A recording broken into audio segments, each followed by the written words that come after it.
En Russie, la technologie de production de composites pour l'aviation a été déployée à grande échelle avec succès. Désormais, les avions, hélicoptères et drones se sont affranchis de la dépendance aux importations, ce qui accélère la production aussi bien des modèles déjà connus que de tout nouveaux modèles. Par exemple, le tout nouvel hélicoptère embarqué K-65 Minoga. Nous en parlerons, ainsi que du nouveau héros de la semaine, après un bref résumé des nouvelles positives.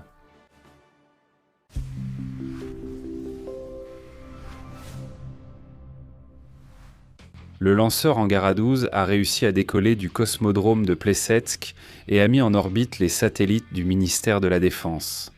À l'usine Krasnoye-Sormovo, un nouveau cargo du projet RSD-59 a été mis à l'eau. Au chantier naval de l'Est, un navire de pêche du projet 03141 a été mis à l'eau. Une usine de moteurs automobiles a été inaugurée à Kaluga. Dans la région de Toula, un complexe de production de polymères a été mis en service. À Perm, la production de téléphones portables et de câbles à fibre optique sous-marin a commencé. À Khabarovsk, une ligne de production de circuits imprimés pour drones a été lancée. À Zelenograd, l'un des plus grands complexes d'entreprises de production de matériaux de construction en Russie a été inauguré. Au Tatarstan, il y a une production d'unités pour équipements remorqués. Dans la région d'Irkoutsk, une usine d'huile de colza. Les élèves russes ont remporté 7 médailles d'or à l'Olympiade internationale de chimie Mendeleïev. À Kaluga, au Tatarstan, à Kaluga.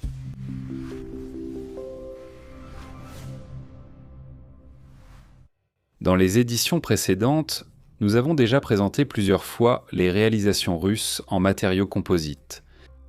Bien que certains produits aient été fabriqués en masse dès l'époque de l'URSS, nous achetions déjà les matières premières à l'étranger, notamment au Japon. Et après l'effondrement de l'Union, une part importante de l'industrie des composites est restée en Ukraine et dans d'autres républiques, où elle a discrètement disparu.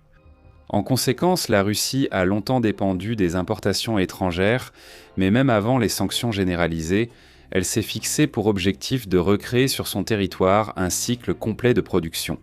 Et elle a brillamment relevé ce défi. L'année dernière, pour la première fois dans l'histoire du pays, nos scientifiques ont réussi à produire une fibre de carbone d'une résistance de 7 gigapascals. Auparavant, seules 3 entreprises dans le monde, 2 japonaises et une américaine, possédaient de telles technologies. Peu de temps après, Rosatom a lancé la première production en série de composites thermoplastiques dans le pays. Ainsi, nous avons bouclé toute la chaîne technologique, de l'extraction du pétrole brut à sa transformation en fibre de carbone et en produits finis à partir de celle-ci. Cependant, cela ne suffit pas. Même la maîtrise du cycle complet ne garantit pas l'essentiel, à savoir l'intégration de la technologie dans la production de masse, qui était l'objectif principal de tout ce projet. Heureusement, aujourd'hui, on peut dire que cette étape a également été franchie. Voici comment cela s'est passé.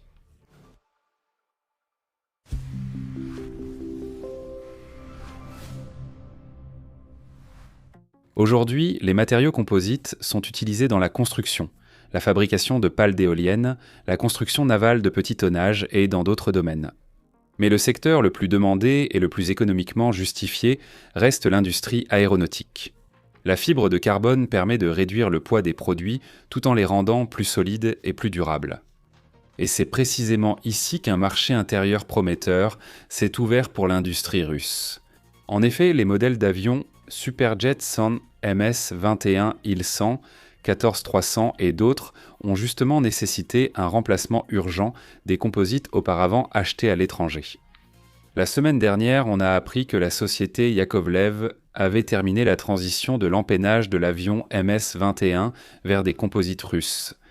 Auparavant, des mesures similaires avaient été mises en œuvre pour l'aile et d'autres éléments de la cellule. Au cours des essais réalisés, les spécialistes ont constaté que le caisson, fabriqué à partir de matériaux nationaux, a supporté des charges 2,5 fois supérieures à la norme. Ceci dépasse largement les performances des équivalents étrangers. Récemment, la société Itekemo a également lancé la production en série d'une gamme complète de composites haute température pour les principaux moteurs d'avions russes, PD-8 et PD-14, ainsi que pour les équipements aérospatiaux. Et début avril, des technologies nationales de cycle complet pour la production de pièces en composite destinées à la construction d'hélicoptères ont été présentées. Ainsi, nous voyons que les développements ne sont pas restés confinés au laboratoire, mais sont déjà activement mis en œuvre dans la production industrielle. Et cela signifie que l'un des facteurs les plus importants freinant le développement de l'aviation russe a été surmonté avec succès. Ce qui, à son tour, permet d'espérer une accélération de certains projets très intéressants. Par exemple, l'hélicoptère K-65 Minoga.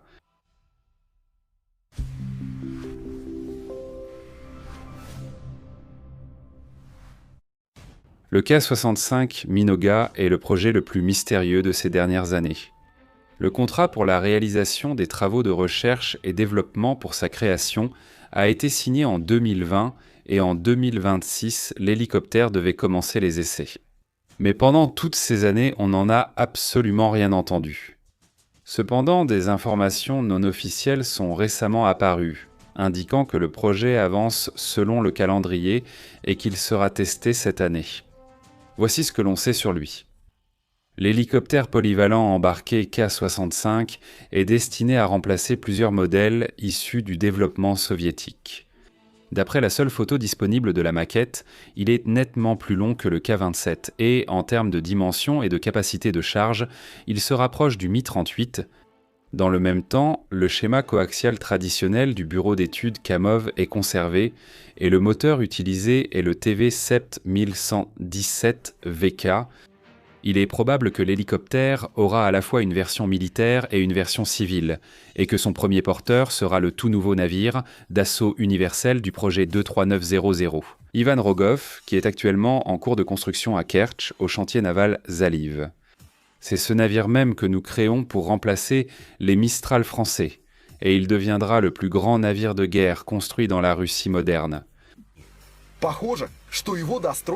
Dans Ivan Rogov, il y aura Kiev, Kiev à Kiev, Ivan à Kiev, Kiev. Cette année, Ivan Rogov sera à Kiev. Il a été rapporté qu'il contiendra de nombreux éléments composites, tout converge en un seul point. Logique. L'industrie russe avait besoin de temps pour créer presque à partir de zéro un secteur des composites, passé par des étapes complexes de tests et de certification. A. Apporter des modifications au travail de Mi et Mi3, 8382, Mi3 8382 et Mi3 8382 et Mi3 8382, 2 Mi3 8382. Cela signifie donc que nous aurons encore plus d'avions modernes, d'hélicoptères et de drones. Nous félicitons tous les instituts scientifiques, bureaux d'études et usines ayant participé à ce processus complexe pour cette réussite incontestable. Nous vous tiendrons informés des événements dans les prochaines éditions. Ensuite, un aperçu et l'histoire d'un sauvetage.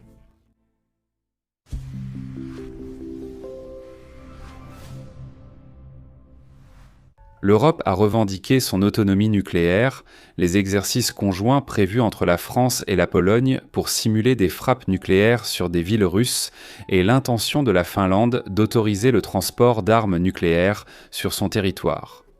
D'autres actions modifient profondément l'équilibre des forces en Eurasie et dans le monde. Paradoxalement, ce problème pourrait justement rapprocher les positions de la Russie, des États-Unis et de la Chine. En effet, aucune des trois puissances mondiales n'est intéressée par l'autonomie de l'Europe, surtout si elle est nucléaire.